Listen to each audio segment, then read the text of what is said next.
Here are the top stories making headlines across Central Luzon. 17 families were evacuated after continuous rains brought by the former Typhoon Maymay and the enhanced southwest monsoon triggered flooding in Bacolor, Pampanga. Knee-deep floodwaters inundated parts of Barangay Tinajero, prompting municipal officials led to monitor the situation. Affected residents were temporarily relocated to the Tinajero Integrated Elementary School, while the Municipal Health Office distributed medicines to help prevent waterborne and flood-related diseases.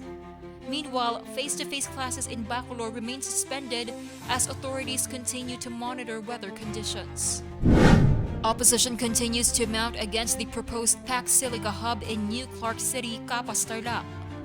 8 indigenous peoples and farmers have raised concerns over possible displacement, demolition, and the lack of consultations, with more than 500,000 signatures gathered in opposition to the project.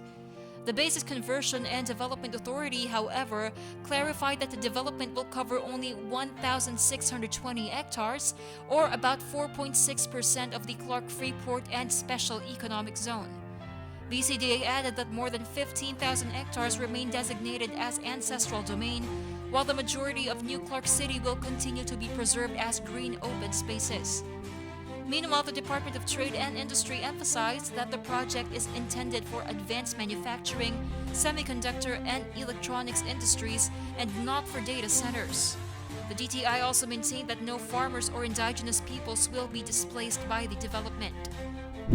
The Office of the Ombudsman has filed 9 counts of graft before the Sandiganbayan against Tarlac 3rd District Representative Noel Bong Rivera. The charges stem from alleged conflicts of interest involving government infrastructure projects and companies reportedly linked to the lawmaker. The cases followed a preliminary investigation into contracts awarded to firms allegedly connected to Rivera. As the legal proceedings continue, the congressman remains presumed innocent unless proven guilty in court. The San Fernando Electric Light and Power Company, or SFELAPCO, is urging the public and construction workers to exercise extreme caution when working near power lines. The power distributor recorded 18 electrocution incidents between June 2025 and July 2026, involving workers handling metal pipes, scaffolding, roofing materials, and other equipment close to energized electrical lines. The incidents resulted in multiple injuries and at least 1 fatality. SFELAPCO reminded contractors and property owners to secure the necessary permits, coordinate with the utility before working near electrical facilities, maintain safe distances from power lines, and remain extra vigilant during the rainy season. 4 exotic cockatiels were rescued during a joint entrapment operations conducted by the Philippine National Police, Maritime Group, and the Department of Environment and Natural Resources in Zambales. According to the DENR Senro Masindok, the birds were recovered from individuals allegedly involved in the illegal sale and possession of wildlife. The rescued birds underwent veterinary assessment before being transferred to an accredited wildlife rescue center for rehabilitation and proper care.